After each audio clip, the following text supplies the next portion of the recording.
2024 के चुनाव में दो रास्ते खुल रहे हैं। एक रास्ता धर्म का, एक जाति का। मोदी और योगी की जोड़ी धर्म वाले रास्ते पर चलना चाहती है। मोदी विरोधी कास्ट वाली कैलकुलेशन में लगे हैं। वो जाति वाला रास्ता पकड़ना चाहते हैं। एक तीसरा रास्ता है जिससे 2024 का रास्ता खुल जाएगा। वो तीसरा रास्ता क्या है, इस रिपोर्ट में जानते हैं। 1980 की बात है। 6 अप्रैल को देश में एक नई पार्टी का गठन होता है। इसका नाम था बीजेपी। अटल बिहारी वाजपेयी पहले अध्यक्ष बने। 4 साल बाद बीजेपी अपने पहले लोकसभा चुनाव में कूदी। 1984 के लोकसभा चुनावों में इंदिरा गांधी की हत्या की वजह से कांग्रेस के पक्ष में सहानुभूति लहर थी और भाजपा सिर्फ 2 सीटों पर जीत हासिल कर सकी। 43 साल पहले बनी बीजेपी। 1980 में पहले अध्यक्ष बने अटल बिहारी वाजपेयी। 1984 पहले सांसद सी जंगारेड्डी, आंध्र। ए.के. पटेल, गुजरात। 1990 पहला राज्य जहां सीएम बना राजस्थान, भैरों सिंह शेखावत। 1996 पहले प्रधानमंत्री अटल बिहारी वाजपेयी। बीजेपी अब देश भर में छाना चाहती थी। इसके लिए राम का सहारा लिया। 1989 में बीजेपी पालमपुर संकल्प में अयोध्या में राम जन्मभूमि पर मंदिर बनाने के वादे के साथ लोकसभा चुनाव में उतरी। दिसंबर 1989 में आम चुनाव में भाजपा ने राम मंदिर के निर्माण की बात चुनावी घोषणा पत्र में पहली बार कही। नतीजा यह हुआ कि 1984 में 2 सीट जीतने वाली बीजेपी ने 1989 के चुनाव में 85 सीटें जीत ली। राम जन्मभूमि आंदोलन ने भारत में पहली बार हिंदुओं को एक सामूहिक वोट बैंक में तब्दील कर दिया। मंदिर मुद्दे पर पार्टी की बढ़ती हुई लोकप्रियता और इसके अध्यक्ष आडवाणी के ऊंचे होते हुए कद से उस वक्त की जनता दल सरकार घबरा गई। प्रधानमंत्री विश्वनाथ प्रताप सिंह ने भाजपा के बढ़ते असर को कम करने के लिए 1990 में मंडल कमीशन के आरक्षण को लागू करने की घोषणा कर दी। स्वर्ण हिंदू इस फैसले के विरोध में उठ खड़े हुए, यानी पहली बार हिंदू वोट बैंक में बिखराव हुआ। लाल कृष्ण आडवाणी ने सोमनाथ से 25 सितंबर 1990 को अयोध्या तक 10,000 किलोमीटर लंबी रथ यात्रा शुरू की। नरेंद्र मोदी ने तब इस रथ यात्रा की पूरी मैनेजमेंट की थी। इसके बाद तो पार्टी को मिलने वाला समर्थन बढ़ता ही गया। रथ यात्रा आडवाणी की गिरफ्तारी के साथ खत्म हुई। इसे मंडल बनाम कमंडल की सियासत कहा गया। आडवाणी की बिहार में गिरफ्तारी के बाद बीजेपी ने समर्थन वापस ले लिया और वीपी सिंह सरकार गिर गई। इसके बाद कांग्रेस ने चंद्रशेखर को समर्थन दिया, लेकिन उनकी सरकार भी ज्यादा दिनों तक चल नहीं पाई। राजीव गांधी की हत्या से कांग्रेस को फायदा।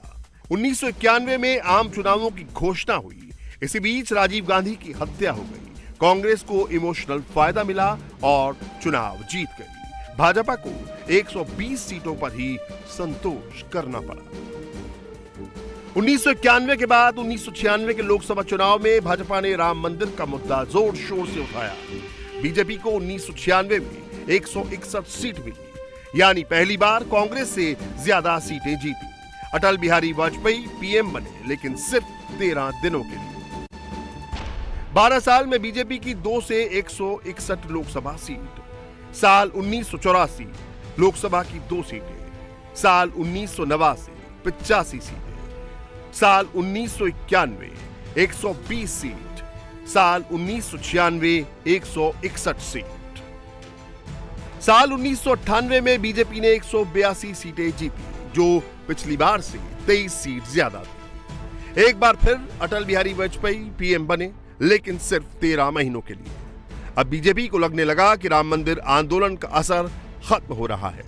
इसी वजह से पहली बार 1999 के चुनावी घोषणा पत्र में बीजेपी ने राम मंदिर को शामिल नहीं किया। बीजेपी को इस चुनाव में भी 182 सीटें ही मिली। इसके बाद वाजपेयी ने 22 पार्टियों के साथ मिलकर सरकार बनाई और पहली बार 5 साल का कार्यकाल पूरा किया। देखा जाए तो 1984 के चुनावों के बाद से बीजेपी ने राम मंदिर के जरिए हिंदू वोटों को एकजुट किया, लेकिन 2009 तक जातियों के वर्चस्व को तोड़ नहीं पाई। यही वजह है कि बीजेपी अब तक अपने बलबूते लोकसभा में बहुमत के आंकड़े तक नहीं पहुंच पाई थी। यूपी जैसे राज्यों में पार्टियों के बीच हिंदू जातियों का पूरा बंटवारा हो रखा था। स्वर्ण जातियां भाजपा और अन्य के लिए थीं, दलित बसपा के साथ थे तो यादव सपा के साथ थे। वहीं दूसरी ओबीसी जातियां भी इन्हीं दोनों पार्टियों के बीच झूलती रहती थी। मोदी युग की भाजपा 2009 के बाद बीजेपी वाजपेयी अडवाणी युग से बाहर आ चुकी थी। 2013 में गोवा अधिवेशन में बीजेपी ने मोदी को चेहरा घोषित किया। इसी के साथ बीजेपी में अब मोदी युग आ चुका था। पार्टी में अब धर्मनिरपेक्षता और सद्भावना का दिखावा भी बंद हो गया। भाजपा के संस्थापक तो खुशी खुशी इफ्तार पार्टी भी दिया करते थे, मगर मोदी ने फोटो खिंचवाने के लिए भी टोपी पहनने से इनकार कर दिया। मोदी युग में अब विकास के साथ हिंदुत्व का मॉडल था। मोदी गुजरात में भी खाम फार्मूला यानी क्षत्रिय, हरिजन, आदिवासी और मुस्लिम के समीकरण का तोड़ निकाल चुके थे। अब बारी देश में इसे लागू करने की थी। मोदी की इस रणनीति के जरिए हिंदू समुदाय को साफ संदेश दिया, यानी बीजेपी सबसे पहले उनकी पार्टी है। मोदी खुद भी ओबीसी समुदाय से थे। इस रणनीति ने 2 से ज्यादा दशकों से चले आ रहे जाति वर्चस्व की राजनीति को तोड़ दिया और इसे हिंदू वोट बैंक में बदल दिया। 2014 में बीजेपी को इसका फायदा भी मिला। बीजेपी ने पहली बार बहुमत हासिल किया और 31% वोट शेयर के साथ 282 सीटें जीती। वहीं कांग्रेस 19% वोट शेयर के साथ 44 सीटों पर सिमट गई। आपातकाल के बाद ये पहला चुनाव मैं देख रहा हूं जिसका नेतृत्व देश के नौजवानों ने किया। जातिवाद से ऊपर उठ गए, जातिवाद के भेद से ऊपर उठ चुके और सिर्फ एक ही बात लेकर के नौजवान का मकसद ये था कि अगर ऐसा ही देश चला तो देश के युवकों के भाग्य का क्या होगा।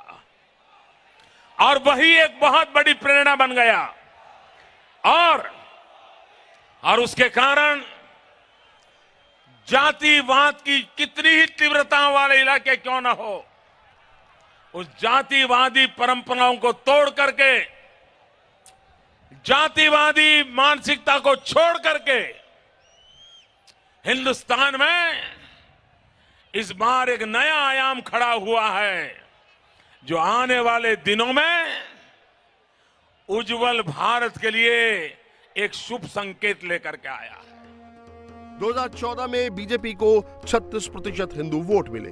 हिंदू स्वर्ण 47%, Hindu OBC 34%, Hindu SC 24%, Hindu ST 37%। Modi की बीजेपी यही नहीं रुकी। 2019 के लोकसभा चुनाव से पहले कांग्रेस समेत विपक्षी गठबंधन एकजुट होने लगे थे। उस दौरान ऐसा लगने लगा कि बीजेपी को इस बार 2014 से कम सीटें मिलेंगी, लेकिन मोदी ने इस बार भी राम का साथ नहीं छोड़ा। इस बार के भी घोषणा पत्र में कहा गया कि अयोध्या में राम मंदिर बनाने के लिए संविधान के ढांचे के भीतर सभी संभावनाओं का पता लगाया जाएगा। सभी चुनावी पंडितों के आकलन को गलत बताते हुए मोदी ने रिकॉर्ड जीत हासिल की। इस बार बीजेपी ने 37% वोट शेयर के साथ 303 सीटें जीती। भारत की जनता ने इस चुनाव में एक नया नैरेटिव देश के सामने रख दिया है। सारे समाजशास्त्रियों को अपनी पुरानी सोच पर पुनर्विचार करने के लिए देश के गरीब से गरीब व्यक्ति ने मजबूर कर दिया है। और वो क्या है? अब इस देश में सिर्फ 2 जाति बचेगी, 2 जाति ही रहने वाली है और देश इन 2 जाति पर ही केंद्रित होने वाला है। ये जाति के नाम पर खेल खेलने वाले लोगों को ये बहुत बड़ा प्रहार इस चुनाव में हुआ है। और दो जाति है, कौन सी? अब 21वीं सदी में भारत में एक जाति है गरीब। भारत की एक जाति है गरीब और दूसरी जाति है देश को गरीबी से मुक्त कराने के लिए कुछ न कुछ अपना योगदान देने वालों की। एक वो है जो गरीबी से बाहर आना चाहते हैं, दूसरे वो है जो देश को गरीबी से मुक्त कराना चाहते हैं। मोदी ने बीजेपी को 2 से 303 सीटों तक पहुंचाया। साल 1984 2 सीट, वोट शेयर 7.4%। साल 1989 85 सीट, वोट शेयर 11.4%। साल 1991 120 सीट, वोट प्रतिशत 20.1%। साल 1996 161 सीट, 20.3% वोट शेयर। साल 1998 182 सीट, वोट शेयर 25.6%। साल 1999 182 सीट, वोट शेयर 23.8%। साल 2004 138 सीट, वोट शेयर 22.2%। साल 2009 116 सीट, वोट शेयर 18.8%। साल 2014 282 सीट, वोट प्रतिशत 31.3%। साल 2019 303 सीट, वोट शेयर 37.3%। मोदी ने 2019 में सिर्फ रिकॉर्ड जीत ही हासिल नहीं की, बल्कि हिंदू वोटों में और गहरी पैठ बना ली। यही नहीं, उन्होंने निचली ओबीसी जातियों को भी बीजेपी के कोर वोट बैंक में तब्दील कर दिया।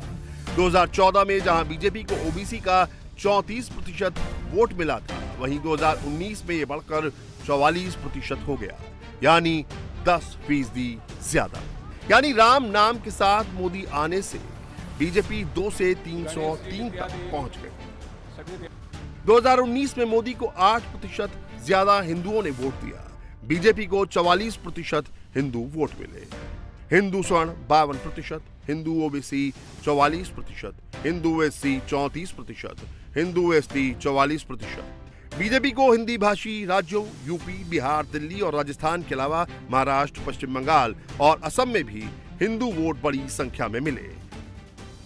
एनडीए को इन राज्यों में 50% से ज्यादा हिंदुओं ने वोट किया। असम 70%, बिहार 65%, गुजरात 67%, कर्नाटक 58%, मध्य प्रदेश 60%, महाराष्ट्र 62%, राजस्थान 63%, यूपी 59%, पश्चिम बंगाल 57%, दिल्ली 66%, झारखंड 64%।